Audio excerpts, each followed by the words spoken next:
तालबात और इनके अगवा के चारों मुलजिमान को जुडिशल मजिस्ट्रेट की अदालत में पेश किया गया।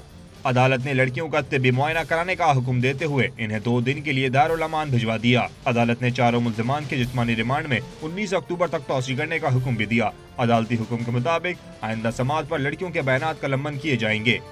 अदालत में अहले खाना को देखते ही लड़कियां फूट फूट कर रोने लगीं।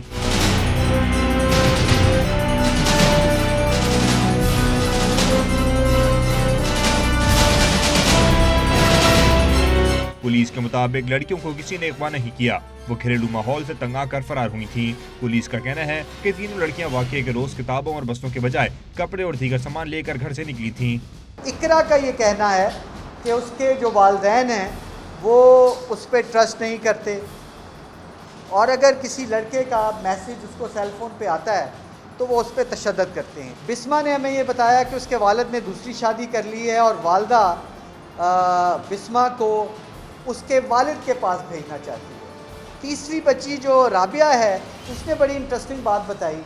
उसने ये कहा कि डेली उनके घर में माँ बाप के दरमियान झगड़ा होता है और एक चख रहती है, एक टेंशन रहती है, जिसकी वजह से वो बहुत परेशान थी।